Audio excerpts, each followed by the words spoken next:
ಕೆಲವರು ಹೇಳ್ತಾರೆ pregnant time ಅಲ್ಲಿ ನಾವು ಡೆಂಟಲ್ ಟ್ರೀಟ್ಮೆಂಟ್ ತಗೋಬಾರದು ಅಂತಂದು.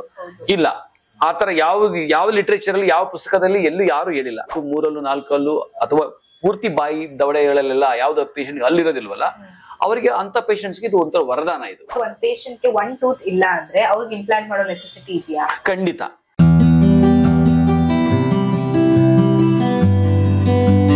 ನಮಸ್ತೆ ವೀಕ್ಷಕರೇ, ನೀವ್ ನೋಡ್ತಾ ಇದ್ದೀರಾ ಪಬ್ಲಿಕ್ ನ್ಯೂಸ್ 24x7. ನಾನು ನಿಮ್ಮ ಮೇಘನ.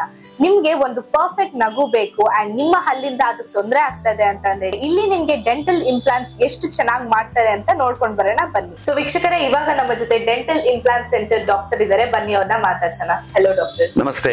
ಇನ್ನೇನೇನು? Myself doctor Jayaprakash Itagi. Okay, so ನಿಮ್ಮ ಎಕ್ಸ್ಪೀರಿಯನ್ಸ್ ಬಗ್ಗೆ ಸ್ವಲ್ಪ ಶೇರ್ ಮಾಡಿ. ಖಂಡಿತ. ಸೊ ನಾನು ಡಾಕ್ಟರ್ ಜಯಪ್ರಕಾಶ್ ಇಟಗಿ ಅಂತ ಅಂದ್ಬಿಟ್ಟು I have done my post graduations in prosthodontics and implantology. Okay. So MDS ಅಂತ ಏನ್ ಹೇಳ್ತಾರಲ್ಲ ಅದರಲ್ಲಿ ಮಾಡಿ 20 years back I did my course.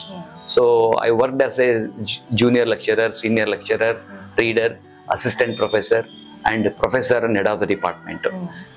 So I am practicing currently in Chandra Layout since almost 20 years. Okay. So my clinic name is Hasanamba Dento Care and Implant Center. So along with me, my wife Dr. Soni Prakash, she is also senior dental surgeon. Okay. She is also practicing with me. So we are doing lot of implants and dentures and all those things. Okay. So almost 20 years in the experience. Yes ma'am. Okay. So doctor, simple words ಅಲ್ಲಿ dental implant ಅಂದ್ರೆ ಏನು? Okay. Dental implants ಅಂದ್ರೆ ಏನಿದೆಯಲ್ಲ, ಯಾವ ಪೇಷಂಟ್ಸ್ಗೆ ಯಾವ ರೋಗಿಗೆ ಹಲ್ಲು ಇರೋದಿಲ್ವಲ್ಲ ಅದನ್ನ ನಾವು ಕೃತಕವಾಗಿ ಟೈಟಾನಿಯಂ ಸ್ಕ್ರೂಸ್ ಅಂತ ಬರುತ್ತೆ. Okay. ಅದನ್ನೇನ್ ಮಾಡ್ತೀವಿ ನಾವು according to density of the bone ಅಂತ ನೋಡ್ಕೊಂಡ್ಬಿಟ್ಟು ಆ patient age, sex and according to the patient condition of the bone ನೋಡ್ಕೊಂಡು CBCT ಸ್ಕ್ಯಾನ್ ಅಂತ ಇರುತ್ತೆ, ಎಲ್ಲ ಮಾಡ್ಕೊಂಡು we will place a titanium implants. That is the material is made up of titanium implants. So that will insert inside the bone. Okay. So on ಈ dental implants advantage ಅಂತ ಹೇಳಿದ್ರೆ we are not going to take the support of adjacent teeth in order to replace a missing tooth. ಇಲ್ಲಿ ಏನಾಗುತ್ತೆ, ಯಾವ ಪೇಷಂಟ್ಗೆ 1 ಹಲ್ಲು 2 ಹಲ್ಲು 3 ಹಲ್ಲು 4 ಹಲ್ಲು ಅಥವಾ ಪೂರ್ತಿ ಬಾಯಿ ದವಡೆಗಳಲ್ಲೆಲ್ಲ ಯಾವ್ದು ಪೇಷಂಟ್ ಅಲ್ಲಿರೋದಿಲ್ವಲ್ಲ, ಅವರಿಗೆ ಅಂತ ಪೇಷಂಟ್ಸ್ಗೆ ಇದು ಒಂಥರ ವರದಾನ. ಇದು Okay. ಮುಂಚೆ ಏನಿತ್ತು, ಒಂದು ಗಾದೆ ಹೇಳ್ತಾ ಇತ್ತು, ಅಲ್ಲಿದ್ರೆ ಕಡ್ಲೆ ಇಲ್ಲ, ಕಡ್ಲೆ ಇದ್ರೆ ಅಲ್ಲಿಲ್ಲ ಅಂತ. ಇವಾಗ ಹಲ್ಲುನೂ ಇದೆ, ಕಡ್ಲೆನೂ ಇದೆ. Okay. So ಈಗ ಡಾಕ್ಟರ್, ಒಂದ್ ಪೇಷಂಟ್ಗೆ 1 ಟೂತ್ ಇಲ್ಲ ಅಂದ್ರೆ ಅವ್ರಿಗೆ ಇಂಪ್ಲಾಂಟ್ ಮಾಡೋ ನೆಸೆಸಿಟಿ ಇದೆಯಾ? ಖಂಡಿತ. ಸಿ, ಪೇಷಂಟ್ಸ್ಗೆ 1 ಹಲ್ಲಿಲ್ಲ ಅಂದ್ರೆ ಎಲ್ಲಾ ರೀತಿಯಿಂದ 4 ಇಂಪ್ಲಾಂಟು, 6 ಇಂಪ್ಲಾಂಟು, 8 ಇಂಪ್ಲಾಂಟ್ ಅಂತ ಬರುತ್ತೆ. All on 4, all on 6, all on 8 ಅಂತ ಬರುತ್ತೆ.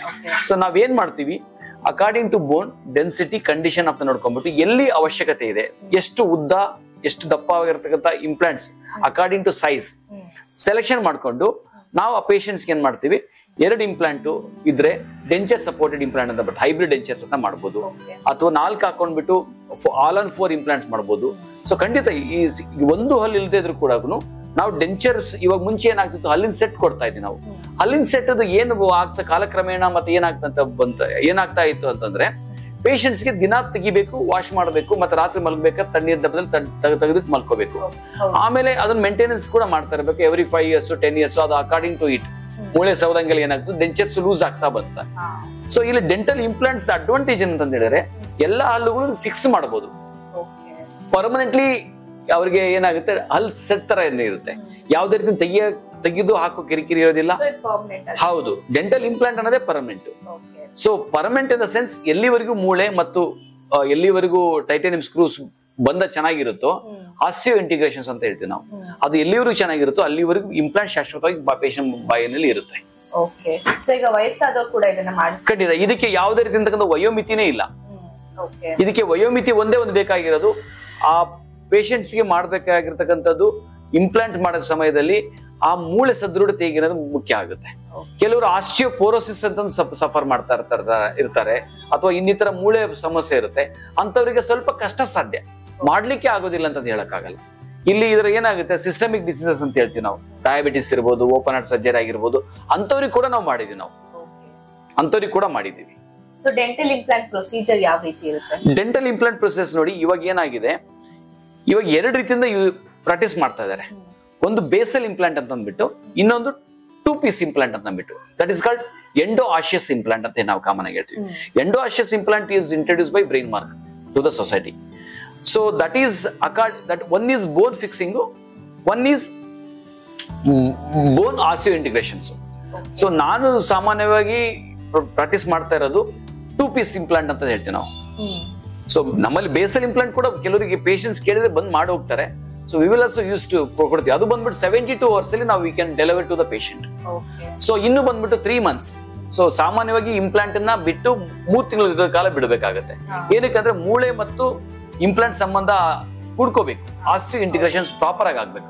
ತದನಂತರ ನಾವ್ ಏನ್ ಮಾಡ್ತೀವಿ, ಪೇಷಂಟ್ ಕರೆದ್ಬಿಟ್ಟು ಹಾಕಿರ್ತಕ್ಕಂಥ ಇಂಪ್ಲಾಂಟ್ ಮೇಲ್ಗಡೆ ಕ್ಯಾಪ್ ಅಂತ ಹೇಳ್ತೀವಿ, ನಾವು ಕ್ರೌನ್ ಅಂತ ಹೇಳ್ತೀವಿ. ಅದೊಂದು 7 day ಪ್ರೊಸೆಸ್ ಇರುತ್ತೆ. ಅದಾದ್ಮೇಲೆ ಶಾಶ್ವತವಾಗಿ ಅವರು ಎಲ್ಲ ತಿನ್ಬಹುದು, ಊಟ ಮಾಡ್ಬೋದು, ನೀಟಾಗಿ ಬ್ರಷ್ ಮಾಡ್ಕೋಬಹುದು, ಯಾವ್ದೇ ರೀತಿ ತೊಂದರೆ ಆಗೋದಾಗ್ಲಿ ನೋವಾಗೋದಾಗ್ಲಿ ಏನಿರಲ್ಲ. ಮೋರೋವರ್ ಇವಾಗ ಏನಾಗಿದೆ, so local for voice for local ಅಂತ ಒಂದು ಮೋದಿ ಗವರ್ಮೆಂಟ್ ಅಲ್ಲಿ ಏನಾಗಿದೆ, we started our own manufacturings in India. So patients ಕೂಡ ತುಂಬಾ ಎಕನಾಮಿಕಲ್ ಆಗಿ ಸಿಗ್ತಾ ಇದೆ. ಸೊ ಓನ್ಲಿ ಏನಂದ್ರೆ ನಾವು ಯಾವ ಡಾಕ್ಟರ್ ಇದಾರಲ್ಲ ಅದ್ರಲ್ಲಿ ಪರಿಣಿತಿ ಆಗಿದ್ರೆ ತುಂಬಾ ಒಳ್ಳೇದು, ಪರಿಣಿತಿ ಹೊಂದಿರಬೇಕು. ಸೊ ಈ ಇಂಪ್ಲಾಂಟ್ ಪ್ರೊಸೀಜರ್ ಅಲ್ಲಿ ನೀವು ಯಾವ ರೀತಿ ಫುಡ್ ನ ಸಜೆಸ್ಟ್ ಮಾಡ್ತೀರಾ ಪೇಷಂಟ್ಸ್ ಗೆ? ಖಂಡಿತ. ಸಿ ಇಂಪ್ಲಾಂಟ್ ಮಾಡಿಸ್ಕೊಂಡ್ಮೇಲೆ ದೈನಂದಿಕ ಚಟುವಟಿಕೆ ಏನಿದೆ ಅದೆಲ್ಲ ಮಾಡ್ಬೋದು. ಆಮೇಲೆ ದೈನಂದಿಕ ಆಹಾರಾಭ್ಯಾಸ ಏನಿದೆ ಅದೆಲ್ಲ ತಗೊಳ್ಬೋದು ಅವರು. ಆದ್ರೆ ನಾವು ಅವ್ರಿಗೆ ಹೇಳೋದಿಷ್ಟೇ, ಮುಖ್ಯವಾಗಿ ರೋಗಿ ತುಂಬಾ ಸ್ಮೋಕ್ ಮಾಡ್ತಾ ಇದ್ರೆ ಅಥವಾ ಇನ್ನಿತರ ಚಟುವಟಿಕೆಗಳಲ್ಲಿ ಭಾಗಿಯಾಗಿದ್ರೆ, ಟೊಬ್ಯಾಕೋಗೆ ಬೇಕಿದ್ರೆ ಏನಾಗುತ್ತೆ, ಅದು ಇಂಪ್ಲಾಂಟ್ಸ್ ಲೂಸ್ ಆಗ್ಲಿಕ್ಕೆ ಸ್ಟಾರ್ಟ್ ಆಗುತ್ತೆ, ಮೂಳೆ ಕರಲಿಕ್ಕೆ ಸ್ಟಾರ್ಟ್ ಆಗುತ್ತೆ.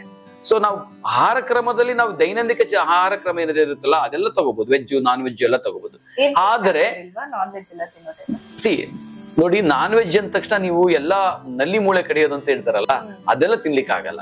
ತಿನ್ಬಹುದು, ತಿನ್ಲಿಕ್ಕೆ ಆಗಲ್ಲ. ಏನಾಗುತ್ತೆ, ಪರಿಣಾಮ ಏನಾಗುತ್ತೆ, over a period of time it should not move, it should not loose its surrounding bone. ದೈನಂದಿಕ ಚಟುವಟಿಕೆಯಲ್ಲಿ ಏನೇನು ರೆಗ್ಯುಲರ್ ಆಗಿರುತ್ತಲ್ಲ ಎಲ್ಲಾ ಆಹಾರ ಕ್ರಮಗಳಿಗೆ ನಾವು ಅದನ್ನು ತಿನ್ಲಿಕ್ಕೋಸ್ಕರ ಮಾಡ್ಕೊಡ್ತೀವಿ. ಸೊ ಇವಾಗ ಇಂಪ್ಲಾಂಟ್ ಪ್ರೊಸೀಜರ್ ಒಂದು ಲೈಕ್ ಕಾಸ್ಟ್ಲಿ ಅಂತ ಹೇಳ್ತಾರೆ. ಸೊ ಇದು ನಿಜಾನ ಅಥವಾ ಮಿಥ್ಯಾ? ಖಂಡಿತ ಇಲ್ಲ. ಡೆಂಟಲ್ ಇಂಪ್ಲಾಂಟ್ಸ್ ಬಂದ್ಬಿಟ್ಟು ಲಾಂಗ್ ಟರ್ಮ್ ಅಲ್ಲಿ ನಿಮಗೆ ತುಂಬಾ ಎಕನಾಮಿಕಲ್ ಆಗಿ ವರ್ಕ್ ಆಗುತ್ತೆ. ನೋಡಿ, ಈಗ ಒಂದು ಮೊಬೈಲ್ ತಗೊಂಡ್ರೆ ನೀವು ಕಡಿಮೆ ಅಂದ್ರೂ 30,000 ರಿಂದ 40,000 ರೂಪಾಯಿ ಕೊಡ್ತೀರಾ. ಅದನ್ನ ನೀವು ಎಷ್ಟು ವರ್ಷ ಯೂಸ್ ಮಾಡ್ತೀರಾ, ಅದ್ರ ಮೇಂಟೆನೆನ್ಸ್ ಹೇಗೆ ಅಲ್ವಾ, ಅದೆಲ್ಲ ಇರುತ್ತೆ. ಸ್ಕ್ರೀನ್ ಗಾರ್ಡ್ ಹಾಕ್ಸ್ತೀರಾ, ಇನ್ನೊಂದು ಹಾಕ್ಸ್ತೀರಾ, ಮತ್ತೊಂದು ಹಾಕ್ಸ್ತೀರಾ. ನೀವು ಡೆಂಟಲ್ ಇಂಪ್ಲಾಂಟ್ ಹಾಕಿಬಿಟ್ಟು 3 ಹೊತ್ತು ಊಟ ಮಾಡ್ತೀರಾ ನೀವು ಅಲ್ವಾ. ಸೊ ಖಂಡಿತ ನಾನು ಹೇಳ್ತೀನಿ, ಈಗ ಅದು ತುಂಬಾ ವರದಾನ ಅದು ನಿಮಗೆ. ಸೊ ಡಾಕ್ಟರ್, ನಿಮ್ಮ ಕ್ಲಿನಿಕ್ ನ ಒಂದು ಸ್ಪೆಷಾಲಿಟಿ ಏನು? ನನ್ನ ಕ್ಲಿನಿಕ್ ಅಲ್ಲಿ ಬಂದ್ಬಿಟ್ಟು ಕೃತಕ ದಂತಗಳನ್ನು ಕಟ್ಕೊಡ್ತೀನಿ. ಅದು ಆರ್ಟಿಫಿಷಿಯಲ್ ಟೀತ್ ನ ನಾವು ಫಿಕ್ಸ್ ಮಾಡ್ತೀವಿ. ಸಿರಾಮಿಕ್ ಇರ್ಬೋದು, ಜಿರ್ಕೋನಿಯಾ ಕ್ಯಾಪ್ಸ್ ಇರ್ಬೋದು, ಮತ್ತೆ ಸಿರಾಮಿಕ್ ಬ್ರಿಡ್ಜಸ್ ಇರ್ಬೋದು, ಜಿರ್ಕೋನಿಯಾ ಬ್ರಿಡ್ಜಸ್ ಇರ್ಬೋದು, ಮತ್ತೆ cosmetically we are specialized it. And dental we are certified and we have taken a degree from the respective university. You have taken the degree from the respective Rajiv Gandhi university of health science ಅಂತ ಹೇಳ್ತೀವಿ. ಅದು ತುಂಬಾ ದೊಡ್ಡ ವಿದ್ಯಾಸಂಸ್ಥೆ. ಅದು ಆ ಸಂಸ್ಥೆಯಲ್ಲಿ ನಾವು MDS ಎಲ್ಲ ಮಾಡಿ ಸ್ನಾತಕೋತ್ತರ ಪದವಿ ಪಡ್ಕೊಂಡು ತದನಂತರದಲ್ಲಿ ಅದರಲ್ಲಿ ನಾವು ಪ್ರಾಕ್ಟೀಸ್ ಮಾಡ್ಕೊಂಡು ಮತ್ತೆ ಅದರಲ್ಲಿ ನಾವು ಕಾಲೇಜಲ್ಲಿ ಕೂಡ ಬೋಧನಾ ವರ್ಗದಲ್ಲಿ ಕೂಡ ಇದೆ. ನಾವು ಮುಖ್ಯ ಪ್ರಾಧ್ಯಾಪಕರಾಗಿ ಕೂಡ ನಾನು ಕೆಲಸ ಮಾಡಿದ್ದೀನಿ. ಸೊ ಡೆಂಟಲ್ ಇಂಪ್ಲಾಂಟ್ಸ್ ಅನ್ನೋದಿದೆಯಲ್ಲ, ಇವತ್ತಿನ ಜನರೇಷನ್ಸ್ಗೆ ಇವತ್ತಿನಕ್ಕೆ ತುಂಬಾ ವರದಾನ ಅಂತಾನೆ ಹೇಳ್ಬೋದು ಅದು. ಸೊ ನೀವು ಇಂಪ್ಲಾಂಟ್ಸ್ ಮಾಡ್ಕೊಳ್ತಾರಲ್ಲ, ಆ ಪೇಷಂಟ್ಸ್ ಹಿಂದೆ ಮುಂದೆ ಯೋಚನೆ ಮಾಡ್ತಿರ್ತಾರೆ, ಅವ್ರಿಗೆಲ್ಲ ನೀವ್ ಏನ್ ಹೇಳಕ್ ಇಷ್ಟಪಡ್ತೀರಾ? ಓಕೆ ನೋಡಿ, ಕೆಲವೊಂದ್ ಸರಿ ಏನಾಗುತ್ತೆ, ಮೂಳೆ ಚೆನ್ನಾಗಿರುತ್ತೆ, ಪೇಷಂಟ್ಸ್ ಕಟ್ಸ್ಕೊಳ್ಳಕ್ಕೆ ಹಿಂದೆ ಮುಂದೆ ಮಾಡ್ತಾ ಇರ್ತಾರೆ, ದುಡ್ಡು ಖರ್ಚಾಗುತ್ತೆ. ಈಗ ಬಾಯಿನಲ್ಲಿ ಎಷ್ಟು ಸದೃಢವಾಗಿ ಹಲ್ಲುಗಳು ಇರ್ತವೋ ಅಷ್ಟು ಸದೃಢವಾಗಿ ಪೌಷ್ಟಿಕಾಂಶ ನಮ್ಮ ದೇಹಕ್ಕೆ ತಕ್ಕುತ್ತೆ ಅಲ್ವಾ. ಸರಿಯಾದ ಪಚನ ಕ್ರಿಯೆ ಆದ್ರೆ ತಾನೇ ನಮ್ಮ ದೇಹಕ್ಕೆ ಬೇಕಾಗಿರೋ ಪೌಷ್ಟಿಕಾಂಶ ಬೇಕಾಗಿರ್ತಕ್ಕಂಥ ಎಲ್ಲ ನರಗಳಿಗಾಗಿರ್ಬೋದು, ಕೂದಲುಗಳಿಗಾಗಿರ್ಬೋದು, ಮೆದುಳಿಗಾಗಿರ್ಬೋದು, ಬಾಡಿಗೆ ಸ್ಕಿನ್ಗೆ ಎಲ್ಲ ರೀತಿಯಾಗುತ್ತೆ. ಹಲ್ಲು ಇರೋದಕ್ಕೂ ಇಲ್ಲದೆ ಇರೋದಕ್ಕೂ ತುಂಬಾ ವ್ಯತ್ಯಾಸ ಇರುತ್ತೆ. ಅದು ಇವಾಗ ಏನಾಗುತ್ತೆ, ಎಸ್ಪೆಷಲಿ ಪರ್ಮನೆಂಟ್ ಫಿಕ್ಸಿಂಗ್ ಇರುತ್ತಲ್ಲ, ಪರ್ಮನೆಂಟ್ ಫಿಕ್ಸಿಂಗ್ ಇದ್ರೆ ಪೇಷಂಟ್ಸ್ ಗೆ ಮೇಂಟೆನೆನ್ಸ್ ಕೂಡ ತುಂಬಾ ಕಡಿಮೆ ಮೇಂಟೆನೆನ್ಸ್ ಇರುತ್ತೆ. ಸೊ ಏನಾಗುತ್ತೆ, ಎಲ್ಲಾ ರೀತಿಯಿಂದ ಆಹಾರ ತಗೋಬೇಕಾಗುತ್ತೆ. ಓನ್ಲಿ ಮೆತ್ತಗಿರೋದು ಅಷ್ಟೇ ತಗೋಬೇಕಾಗಲ್ಲ, ಎಲ್ಲಾ ರೀತಿಯ ಬ್ಯಾಲೆನ್ಸ್ ಡಯಟ್ ಅಂತ ಹೇಳ್ತಿಲ್ಲ, ನಾವೆಲ್ಲ ತಗೋಬೇಕಾಗುತ್ತೆ. ದಾಲ್ ಇರ್ಬೋದು, ಮಾಂಸ ಇರ್ಬೋದು, ಮೊಟ್ಟೆ ಇರ್ಬೋದು, ಮೀನ್ ಇರ್ಬೋದು, ಎಲ್ಲಾ ರೀತಿಯಿಂದ ಅವರ ಆಹಾರ ಕ್ರಮ ಹೇಗಿರುತ್ತೆ ಎಲ್ಲಾ ರೀತಿಯಿಂದ ಅವರ ದೈನಂದಿನ ಚಟುವಟಿಕೆಗಳಲ್ಲಿ ಅವರ ವೆಜಿಟೇರಿಯನ್ಸ್ ಇದಾರೋ ನಾನ್ ವೆಜಿಟೇರಿಯನ್ಸ್ ಇದಾರೆ ಅವರವರ ಆಹಾರ ಕ್ರಮದ ಸಲುವಾಗಿ ಡೆಂಟಲ್ ಇಂಪ್ಲಾಂಟ್ಸ್ ಅನ್ನೋದಿದೆಲ್ಲ ಖಂಡಿತ ಬೇಕಾಗುತ್ತೆ. ಮತ್ತೆ ಅದರಷ್ಟೇ ಪರಿಣಾಮ ಅವರ ದೇಹಕ್ಕೆ ಆಗುತ್ತೆ. ಸೊ ಡಾಕ್ಟರ್ ನಿಮ್ ಕ್ಲಿನಿಕ್ ಎಕ್ಸಾಕ್ಟ್ ಲೊಕೇಶನ್ ತಿಳಿಸಿ. ಖಂಡಿತ. ನನ್ನ ಕ್ಲಿನಿಕ್ ಬಂದ್ಬಿಟ್ಟು ಚಂದ್ರ ಲೇಔಟ್ ಅಲ್ಲಿ, ಚಂದ್ರ ಬಡಾವಣೆ ಅಂತ ಚಂದ್ರ ಲೇಔಟ್ ಅಲ್ಲಿ ಬರುತ್ತೆ. ನನ್ನ ಕ್ಲಿನಿಕ್ ಪೂರ್ಣ ಹೆಸರು ಬಂದ್ಬಿಟ್ಟು ಹಾಸನಾಂಬ ಡೆಂಟೋ ಕೇರ್ ಅಂತ. ಗೂಗಲ್ ಅಲ್ಲಿ ಮಾಡಿದ್ರೆ ಗೊತ್ತಾಗುತ್ತೆ. ಗೂಗಲ್ ಅಲ್ಲಿ, ಸೋಷಿಯಲ್ ಮೀಡಿಯಾದಲ್ಲೆಲ್ಲ ನಾವು ಆಕ್ಟಿವ್ ಆಗಿದ್ದೀವಿ. ಸೊ ಇದು ಕಳೆದ 20 ವರ್ಷದಿಂದ ಎಲ್ಲಾ ರೀತಿಯಿಂದ ರೋಗಿಗಳಿಗೆ ನಾವು ನಮ್ಮ ಕೈಯಾನುಸಾರ, ಸೂಕ್ತಾನುಸಾರ ಅವರಿಗೆ ಕಡಿಮೆ ದರದಲ್ಲಿ, ಕೈಗೆಟುಕೋ ದರದಲ್ಲಿ ಎಷ್ಟು ಸಾಧ್ಯನೋ ಲ್ಯಾಬ್ ಚಾರ್ಜ್ ತಗೊಂಡು ಕಡಿಮೆ ಮಾಡಿ we are serving to the society. So and we are doing free camps also. And we are giving a 20%, 30% for senior citizens. Because ಏನಾಗುತ್ತೆ, ಕೆಲವೊಂದು ಸತಿ ವಯಸ್ಸಾದವರು ಬಂದಿರ್ತಾರೆ, ಅವ್ರಿಗೆ ಮಾಡಿಸ್ಕೊಳ್ಬೇಕಾದ ಅವಶ್ಯಕತೆ ತುಂಬಾ ಇರುತ್ತೆ. ಆದ್ರೆ ಅವರಲ್ಲಿ ಏನಾಗುತ್ತೆ, ಪೇಯಿಂಗ್ ಕೆಪಾಸಿಟಿ ಅಂತ ಏನ್ ಹೇಳ್ತೀವಲ್ಲ ನಾವ್ಗೆ, ಸೊ ಸರಿಯಾದ ರೀತಿಯಿಂದ ಪೇಯಿಂಗ್ ಕೆಪಾಸಿಟಿ ಇರೋದಿಲ್ಲ. ಅಂತವ್ರಿಗೆ ನಾವು ಲ್ಯಾಬ್ ನ ರಿಕ್ವೆಸ್ಟ್ ಮಾಡ್ಕೊಂಡು ಲ್ಯಾಬ್ ನನಗೆ ಹೇಳ್ಬಿಟ್ಟು ಅವ್ರದ್ದು ಏನ್ ಲ್ಯಾಬ್ ಚಾರ್ಜ್ ಅದ್ರಲ್ಲಿ ಮತ್ತೆ ಕಡಿಮೆ ಮಾಡಿಸಿ ಅವ್ರು ಕೊಡ್ತಕ್ಕಂಥ ಹಣನ ಡೈರೆಕ್ಟ್ ಲ್ಯಾಬಿಗೆ ಕೊಟ್ಟು ನಾವು ತುಂಬಾ ಪೇಷಂಟ್ಸ್ಗೆ ನಾವು ಡೆಂಚರ್ಸ್ ಆಗಿರ್ಬೋದು, ಇಂಪ್ಲಾಂಟ್ಸ್ ಆಗಿರ್ಬೋದು, ಫಿಕ್ಸಿಂಗ್ ಆಗಿರ್ಬೋದು, ರೂಟ್ ಕ್ಯಾನ್ ಟ್ರೀಟ್ಮೆಂಟ್ ಆಗಿರೋದು ತುಂಬಾ ಫ್ಯಾಮಿಲೀಸ್ಗೆ ನಾವು ಅನುಕೂಲ ಮಾಡಿಕೊಟ್ಟಿದ್ದೀವಿ. ಸೊ ನಮ್ದು ಕ್ಲಿನಿಕ್ ಬಂದ್ಬಿಟ್ಟು ಚಂದ್ರ ಲೇಔಟ್ ಅಲ್ಲಿ ಬರುತ್ತೆ. ಸೊ ಪಾಕಶಾಲಾ ಎದುರುಗಡೆ ಬರುತ್ತೆ. ಹೌದು, ನಮ್ದು ಈ ಕ್ಲಿನಿಕ್ ಅಲ್ಲದೆ ಇನ್ನೊಂದು ಕ್ಲಿನಿಕ್ ಕೂಡ ನಮ್ದು ಬ್ರಾಂಚಸ್ ಮಾಡಿದ್ವಿ. ಇನ್ನೂ ಒಂದು ಬಂದ್ಬಿಟ್ಟು ಅದು SRMS ವಿಶ್ವೇಶ್ವರ ಲೇಔಟ್ ಅಲ್ಲಿ 5th ಬ್ಲಾಕ್ ಅಲ್ಲಿ ಬರುತ್ತೆ. ಉಳ್ಳಾಲ್ ಅಂತ ಹೇಳ್ತೀವಲ್ಲ ನಾವು, ಅಲ್ಲಿ ಬರುತ್ತೆ ಅದು. ಸೊ ಅದನ್ನ ನಾನು ವೈಫ್ ಸಂಜೆ ನಡೆಸ್ಕೊಂಡು ಹೋಗ್ತಾರೆ. ಬೆಳಿಗ್ಗೆ ಟೈಮಲ್ಲಿ ಇಲ್ಲಿ ಏನಾಗುತ್ತೆ, this clinic is multi speciality clinic. Here we have braces, aligners, bleaching. ಹೌದು, ಚಂದ್ರಲೇಔಟ್ ಬ್ರಾಂಚಸ್ ಅಲ್ಲಿ ನಾವು ಎಲ್ಲಾ ರೀತಿಯಿಂದ ಮಾಡ್ತೀವಿ. ನಾವು ಬ್ಲೀಚಿಂಗ್ಸ್ ಆಗಿರ್ಬೋದು, ಡೆಂಟಲ್ ಇಂಪ್ಲಾಂಟ್ಸ್ ಆಗಿರ್ಬೋದು, ಕಾಸ್ಮೆಟಿಕ್ ಆಗಿರ್ಬೋದು, ರೂಟ್ ಕ್ಯಾನಲ್ ಟ್ರೀಟ್ಮೆಂಟ್ ಅಲ್ಲಿ ನಾವು single sitting root canal treatment ಮಾಡ್ತೀವಿ. ಆಮೇಲೆ ವಿ ಹ್ಯಾವ್ ಆಲ್ ಡಿಜಿಟಲೈಸೇಷನ್ಸ್. ನಮ್ಮಲ್ಲಿ ಏನಾಗಿದೆ, ಎಲ್ಲ ಡಿಜಿಟಲೈಸೇಷನ್ ಸ್ಕ್ಯಾನರ್ಸ್ ಆಗಿರ್ಬೋದು, ಇಂಟ್ರಾವೋಲರ್ ಸ್ಕ್ಯಾನರ್ ಆಗಿರ್ಬೋದು, CBCT ಸ್ಕ್ಯಾನರ್ಸ್ ಆಗಿರ್ಬೋದು, and CAD cam also we are using. CAD cam crown search ನಾವು ಕೊಡ್ತಾ ಇದೀವಿ ನಾವು. ಸೊ ವಿತಿನ್ 1 ಡೇದಲ್ಲಿ ಪೇಷಂಟ್ ಬಂದ್ರೆ 1 ಡೇದಲ್ಲಿ ರೂಟ್ ಕ್ಯಾನಲ್ ಟ್ರೀಟ್ಮೆಂಟ್ ಆಗೋಗುತ್ತೆ. 1 ಡೇದಲ್ಲಿ ಕೂಡ ನಾವು ಕ್ಯಾಪ್ಗಳು ಕೊಟ್ಟಿದ್ದೀವಿ.